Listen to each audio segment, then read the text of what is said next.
স্বাগত জানাচ্ছি আমি ফিরোজ তোহা। শুরুতেই সংবাদ শিরোনাম।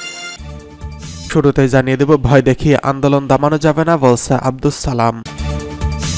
জানিয়ে দেব 10ই মে ঢাকায় মহাসমাবেশ করবে বিএনপি। এছাড়া রয়েছে পৃথিবীর কোনো দেশই গণতন্ত্র শতভাগ পারফেক্ট নয় বলছে ওবায়দুল কাদের। সর্বশেষ রয়েছে বিএনপির ভাবনায় ক্লান্ত ওবায়দুল কাদের বলছে রুহুল কবির রেজভী। ভয় দেখিয়ে আন্দোলন দমানো যাবে না বলছে আব্দুস সালাম। ভয় দেখিয়ে আন্দোলন দমানো যাবে না বলে মন্তব্য করেছেন ঢাকা মহানগর দক্ষিণ বিএনপির আহ্বায়ক আব্দুস সালাম।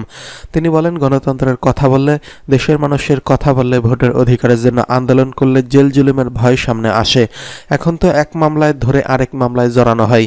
ধরার সময় মামলা না থাকলে বলা হয় অপেক্ষা করুন, জানতে পারবেন।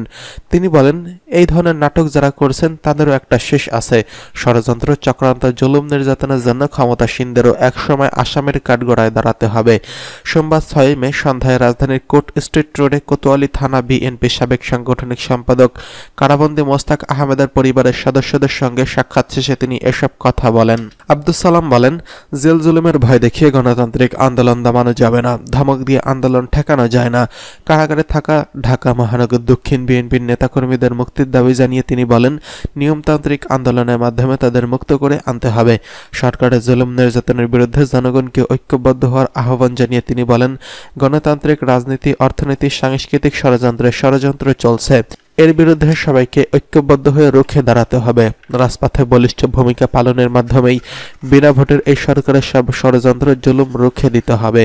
এ সময় ঢাকা মহানগর দক্ষিণ বিএনপির সদস্য সচিব রফিকুল আলম মজনু বলেন, এই অবৈধ সরকার তাদের ক্ষমতা দীর্ঘায়িত করতে একের পর এক মিথ্যা ও বানোয়াট মামলা, ফরমায়েশি সাজার মাধ্যমে মহানগরীর শত শত নেতাকর্মীকে জেলখানায় দিনের পর দিন আটক রেখেছে। তিনি বলেন, দেশে কোনো আইনের শাসন নেই, গোটা দেশকে আজ কারাগারে পরিণত করা হয়েছে। বিএনপির ভারপ্রাপ্ত চেয়ারম্যান তারেক রহমানের নেতৃত্বে যে আন্দোলন চলছে তার মাধ্যমেই দখলবাজ এই অবৈধ সরকারকে ক্ষমতা থেকে টেনে হিঁচড়ে নামাতে বাধ্য করা হবে। এ সময় ঢাকা মহানগর দক্ষিণ বিএনপির যুগ্ম আহ্বায়ক আব্দুস সালাম, রমনা থানার বিএনপির নেতা সাইফুল বিশ্বাস, চকবাজার থানা বিএনপির নেতা আনোয়ারুল হক রনি, ঢাকা মহানগর দক্ষিণ যুবদলের সাবেক যুগ্ম আহ্বায়ক ওমর ফারুক মুন্না প্রমুখ উপস্থিত ছিলেন। এদিকে আগামী 10ই মে ঢাকায় মহাসমাবেশ করবে বিএনপি। বিএনপির চেয়ারপারসন বেগম খালেদা জিয়া সুচিকিৎসা, নিঃশর্ত মুক্তি, ভারপ্রাপ্ত চেয়ারম্যান তারেক রহমানের মামলা প্রত্যাহার এবং ঢাকা মহানগর দক্ষিণের সিনিয়র যুগ্ম আহ্বায়ক হাবিবুন নবী সহ সব রাজবন্দির মুক্তির দাবিতে ঢাকায় সমাবেশ করবে বিএনপি। সোমবার 6 মে সন্ধ্যায় ঢাকা মহানগর দক্ষিণ বিএনপির সদস্য সাইদুর রহমান মিন্টু সই করা এক সংবাদ বিজ্ঞপ্তিতে এই তথ্য জানানো হয়। দলীয় সূত্রে জানা গেছে, আগামী 10ই মে ঢাকায় মহাসমাবেশ করবে এবং মিছিল অনুষ্ঠিত হবে। ওই দিন বিকেলে 4টায় নয়াপল্টনের দলীয় কার্যালয়ের সামনে ঢাকা মহানগর দক্ষিণ বিএনপির উদ্যোগে এই সমাবেশ হবে। এছাড়া বিএনপির সাবেক সাংগঠনিক সম্পাদক ও জাতীয়তাবাদী ছাত্রদলের সাবেক সভাপতি নাসিরউদ্দিন আহমেদ পিন্টুস মৃত্যুবার্ষিকী উপলক্ষে বুধবার 8ই মে দলের ঢাকা মহানগর দক্ষিণ শাখার উদ্যোগে নয়াপল্টনস্থ কেন্দ্রীয় কার্যালয়ের নিচতলায় মিলাদ ও দোয়া মাহফিল অনুষ্ঠিত হবে।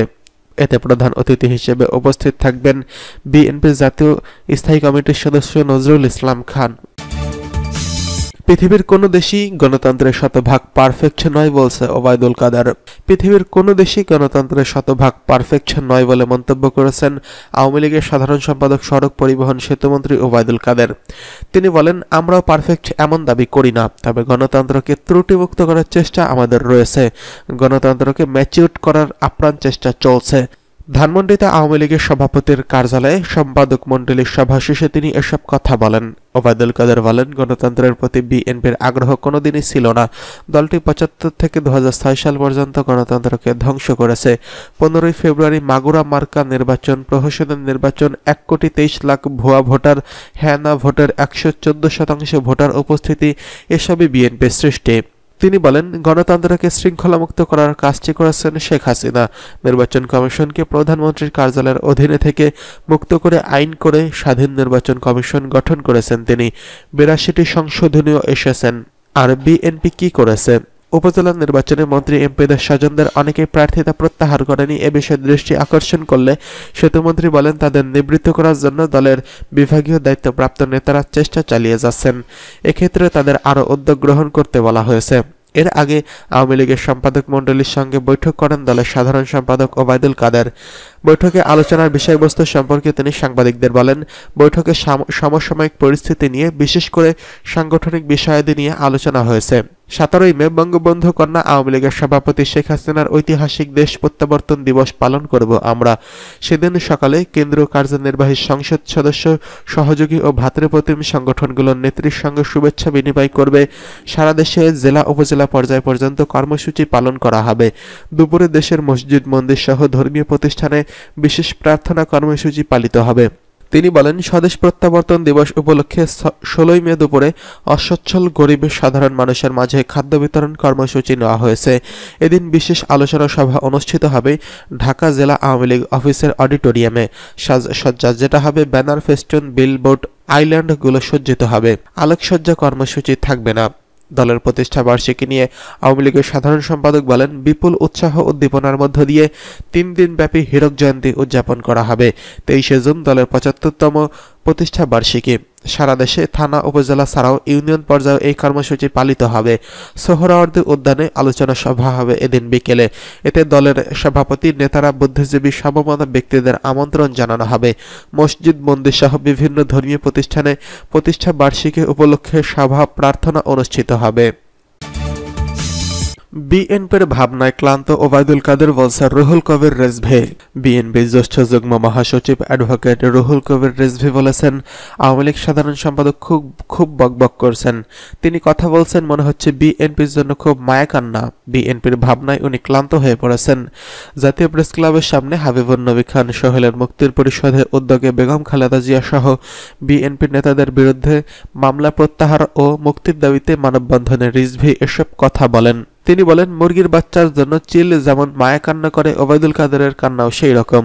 তিনি বলেন, ওবায়দুল কাদের মাঝে মাঝে কান্নার আওয়াজ দেন। বিএনপি নাকি দুর্বল হয়ে গেছে, বিএনপি ক্লান্ত, হতাশ, বিদেশ চলে যাচ্ছে। তারা যে ভেতরে থেকে ধসে গেছে, ভেঙে গেছে, এটা চাপা দেওয়ার জন্যই এই কথা বলেন তারা। রিজভী বলেন, প্রতিদিনই জিনিসপত্রের দাম বাড়ছে, মানুষ 3 বেলা খেতে পায় না। আজ মায়ের গর্ভ থেকে যে শিশুটা জন্ম নিচ্ছে তার ঋণ হচ্ছে 1 লাখ টাকারও বেশি। তারপরে শেখ হাসিনা ঋণ নিতে চাচ্ছেন। তিনি বলেন, জনগণের সঙ্গে বারবার বিশ্বাসঘাতকতা করা, জনগণের মালিকানা ছিনিয়ে নেওয়া, এই কারণেই তাদের যেন সমর্থন নেই। কয়েকজন সুবিধাবাদী লোক, ঋণখেলাপি লোক, কয়েকজন বাজার সিন্ডিকেটকারী লোক আওয়ামী লীগকে ঘিরে রেখেছে। এরা তো গণশত্রু, যারা বাজার সিন্ডিকেট করে দ্রব্যের দাম বাড়ায়, যারা ব্যাংক লুটপাট করে বিদেশে টাকা পাচার করে, তাদের সঙ্গে তো দেশের জনগণ থাকতে পারে না। তারাই যদি এই সরকার এবং শেখ হাসিনার সঙ্গে থাকে, তাহলে তো শেখ হাসিনা জনগণের সমর্থন পাবে না। জনগণের সমর্থন পাবে না বলেই তারা এখন ফাঁকা গুলি মারে। উপজেলা নির্বাচন প্রসঙ্গে রিজভী বলেন, শেখ হাসিনা আবার একটি ডামি নির্বাচন করতে যাচ্ছেন। এই নির্বাচনে মন্ত্রী এমপিদের আত্মীয় স্বজন যাতে না দাঁড়ায় সেই জন্য কেন্দ্র থেকে নিষেধ করেছেন। তারপরও এমপি মন্ত্রীদের আত্মীয় স্বজনরা দাঁড়িয়েছে এবং তারা বলছে, প্রধানমন্ত্রী তো 20-25 জন আত্মীয় স্বজন আছে, তারা যদি দাঁড়াতে পারে তাহলে আমরা কেন বাদ যাব? এই নির্বাচনে জনগণ তো যাবেই না, বরং অন্য কেউ চান্সও পাবে না। কারণ অধিকাংশ আওয়ামী লীগের এমপি, মন্ত্রী ও আত্মীয় স্বজন ও ব্যবসায়ীরা নমিনেশন কিনেছে। দলের সংকট হলে তারা তো থাকবে না, কিন্তু তারাই এখন দখল করে আসছে।